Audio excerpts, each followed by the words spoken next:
Bonjour à toutes et à tous, l'objectif de cette vidéo c'est de vous présenter une correction du TP sur l'étude énergétique du pendule simple, qui est un oscillateur mécanique parmi certains exemples qu'on aura l'occasion d'utiliser en classe. Le pendule simple, je rappelle au niveau de sa définition, c'est tout simplement une masse suspendue à un fil et on va considérer que la masse de ce fil est négligeable devant la masse, l'objet qui a été suspendu.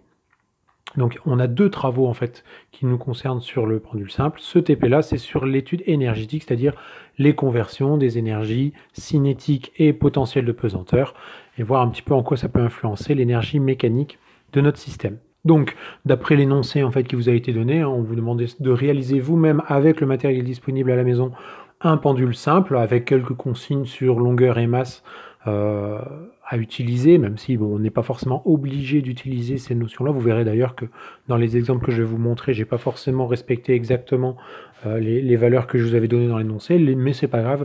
L'objectif, c'est d'avoir un travail à peu près cohérent. Alors, l'idée, c'est donc de filmer de manière la plus stable possible le pendule sur deux périodes. Alors, il faut bien faire attention à ce qu'on appelle une période. D'après la définition, la période, c'est le temps que va mettre l'objet pour revenir à sa position initiale. Donc, dans le cas du pendule, on est bien sur un aller-retour. Il ne faut pas se tromper, c'est bien un aller-retour qui vaut une période. Donc ici, on va filmer en fait le pendule sur deux périodes, c'est-à-dire deux allers-retours, peut-être plus en fonction de la façon dont on va filmer, mais derrière, l'étude énergétique, on va la faire uniquement sur deux périodes. Alors, pour ma part, j'ai utilisé plusieurs pendules possibles, avec du coup des résultats qui sont assez différents. Le premier pendule que j'ai utilisé, forcément, j'ai voulu utiliser le canard confiné. Donc vous voyez ici le pendule avec le canard suspendu au bout de sa ficelle. Le problème qu'on va avoir sur ce pendule-là, c'est surtout en fait un manque de lisibilité de la vidéo sur Avimeca, notamment parce que le canard a tendance à pivoter sur lui-même, et aussi certaines images qui étaient très floues quand le canard va assez vite, ce qui fait que voilà, c'est assez compliqué de pointer. Je vous montre ce que ça donne pour le résultat final. Donc on voit que les courbes sont complètement déformées, et c'est un résultat qui n'est pas forcément très exploitable. Bon, je l'ai fait quand même, mais vous voyez que voilà, c'est pas forcément le meilleur travail à faire. Donc du coup, j'ai choisi ensuite une autre option, c'est de suspendre au bout de la ficelle une masse. Ici, c'était une boule de pâte à fixe qui avait une masse de 51 grammes, que j'ai donc utilisée. Là aussi, je vais rencontrer à peu près le même problème. Alors c'est aussi lié à la caméra utilisée. C'était l'objectif avant de mon téléphone portable. Donc forcément, d'une qualité à l'autre, les vidéos sont plus ou moins exploitables. Et là, j'avais le même souci sur le pointage, c'est-à-dire notamment certaines images qui étaient assez floues. Et donc vous voyez que la courbe obtenue, ça ressemble un peu plus à ce que je suis censé obtenir, mais on a encore pas mal de variations, pas mal de points qui sont clairement problématiques. Donc du coup, j'ai refait ensuite la troisième étude, mais cette fois-ci avec un pendule assez classique et une vidéo, en fait, c'est celle qu'on utilise d'habitude quand on est en TP, quand on est en classe tous ensemble.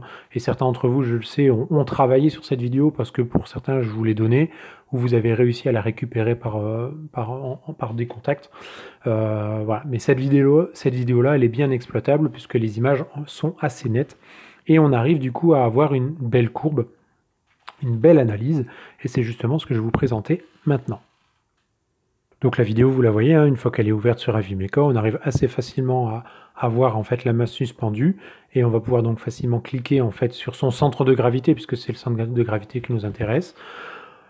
On commence par faire donc l'étalonnage, c'est-à-dire placer en fait le système d'axe. Alors vous voyez que je vais choisir en fait la position d'équilibre de la masse, c'est-à-dire quand le fil est parfaitement vertical, éventuellement quand il ne bouge pas du tout. Là, je vais aller sélectionner l'image qui correspond à peu près, et surtout on fait attention à ce que l'axe passe bien au niveau du point de fixation du fil. Ensuite, je retourne sur la toute première image pour pouvoir faire l'échelle, puisqu'ici je vais utiliser les règles qui sont indiquées sur ma vidéo. Alors il y a toujours un petit calcul, je l'avais déjà fait dans une première vidéo. Ici, pour trouver en fait le point numéro 1 et le point numéro 2 et la distance qui les sépare, c'est un calcul qui n'est pas très compliqué. Et ici, par exemple, pour la distance entre les deux points que j'ai sélectionnés, par rapport aux échelles qui sont données sur l'image, on est à 42 cm,426, si je fais bien avec tous les chiffres significatifs donnés par ma calculatrice. Et le logiciel, normalement, va les arrondir à 0,42 mètres. Une fois que l'étalonnage est fait, on va pouvoir donc passer au pointage de la masse sur chacune des images. Donc ça, c'est quelque chose que vous avez normalement su faire sans trop de soucis. Au passage, je vous montre aussi une petite astuce sur le logiciel qui permet d'avoir un zoom sur le curseur pour bien sélectionner exactement le point qui nous intéresse.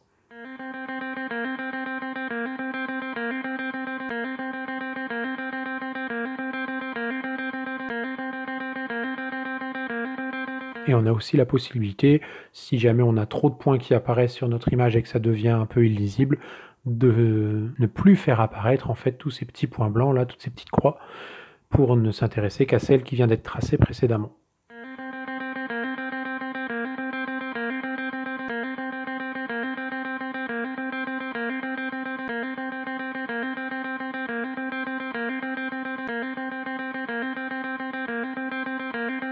J'ai fait le pointage du centre de gravité de la masse sur chacune des images sur 2 périodes, c'est-à-dire 2 allers-retours. Je vais pouvoir donc maintenant enregistrer mon tableau et le copier sur mon fichier Excel.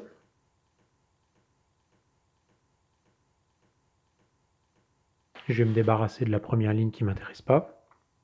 Et ensuite, on va utiliser tout simplement les aides que je vous avais données dans le document, c'est-à-dire en fait pour calculer les énergies cinétiques, potentiel de pesanteur et énergie mécanique, on va utiliser tout simplement les définitions, c'est-à-dire que l'énergie cinétique c'est 1/2 fois la masse fois la vitesse au carré, sauf qu'ici il faut calculer la vitesse avant. Et cette vitesse, pour la calculer, je vous avais dit, la norme du vecteur vitesse c'est tout simplement racine carrée de Vx carré plus Vy carré. Donc on doit d'abord calculer la coordonnée Vx, puis ensuite calculer la coordonnée Vy, et enfin calculer V.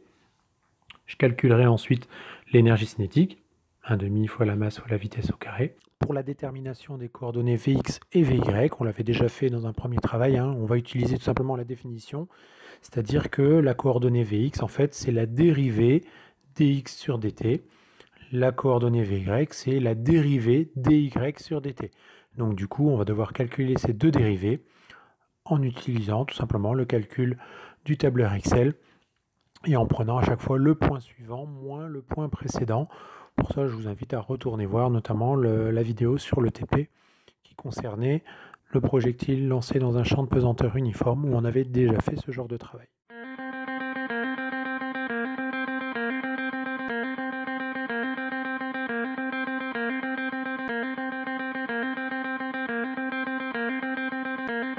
L'énergie potentielle de pesanteur, c'est tout simplement la masse multipliée par petit g qui est l'intensité de la pesanteur sur Terre, qui vaut ici 9,81 mètres par seconde au carré, multiplié par l'altitude.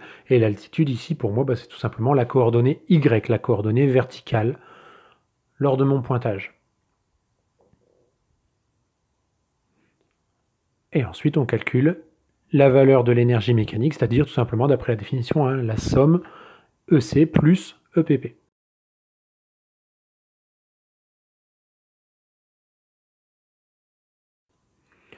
Une fois que j'ai fait ces calculs, on va pouvoir étendre tous nos calculs sur l'ensemble de notre tableau.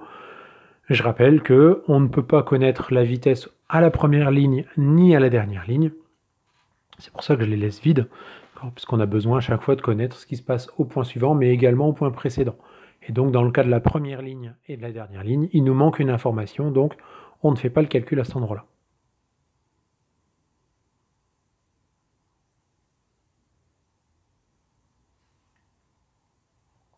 Voilà ce que ça donne pour notre courbe, qui ressemble un petit peu plus à ce que j'aimerais bien avoir. Je vais la déplacer pour la faire apparaître sur une page pleine, comme ça elle sera un peu plus lisible encore. Et donc, on va pouvoir analyser en fait ces trois courbes. Donc il faut bien faire apparaître par contre sur votre graphique les trois énergies. Donc vous voyez que la légende, je l'ai laissée, ici elle est en bas. La courbe bleue, c'est l'énergie cinétique. La courbe orange, c'est l'énergie potentielle de pesanteur.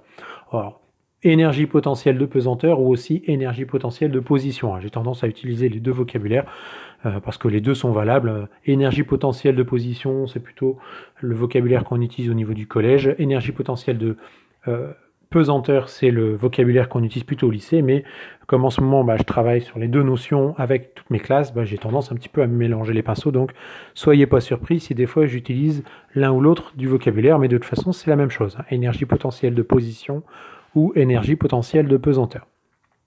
Et puis l'énergie mécanique, qui est ici la courbe grise, qui est donc la somme EC plus EPP.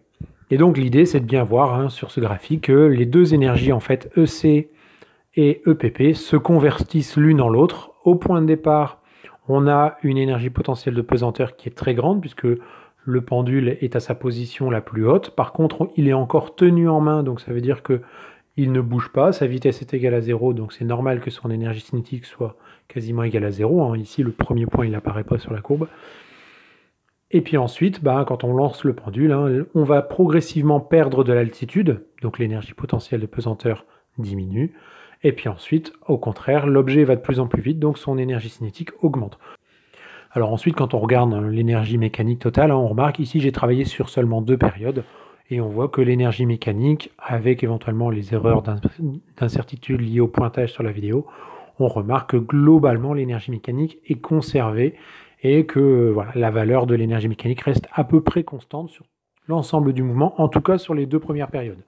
Maintenant, et beaucoup d'entre vous, c'est ce que vous avez pu conclure, hein, et ça se voit même pour certains d'entre vous sur vos travaux, quand on va au-delà des 2 périodes, c'est qu'en fait, au bout d'un moment, cette énergie mécanique, elle finit quand même par diminuer. Et ça, c'est dû à un phénomène qu'on appelle l'amortissement. L'amortissement qui est dû, comme beaucoup d'entre vous ont su me le dire, hein, au frottement de l'air.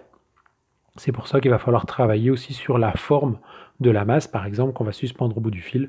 Ça, c'est quelque chose qu'on reverra dans le TP suivant sur les caractéristiques du pendule. Mais c'est vrai que dans le cas de la vidéo ici et dans le cas du travail que j'ai fait avec ce pendule-là, on peut considérer qu'a priori sur 2 périodes, l'énergie mécanique est quasiment conservée. Par contre, au bout d'un certain moment, oui, c'est sûr qu'elle va diminuer, voire même quasiment s'annuler complètement, puisqu'au bout d'un moment, le pendule va bien finir par s'arrêter et revenir à sa position d'équilibre. Voilà, si vous avez besoin de plus d'informations sur cette correction de ce TP, n'hésitez pas à me le dire, m'écrire par messagerie ou à me le poster sur l'ENT. Et je vous invite maintenant aussi à aller voir donc la vidéo de la correction du second TP sur les caractéristiques du pendule simple.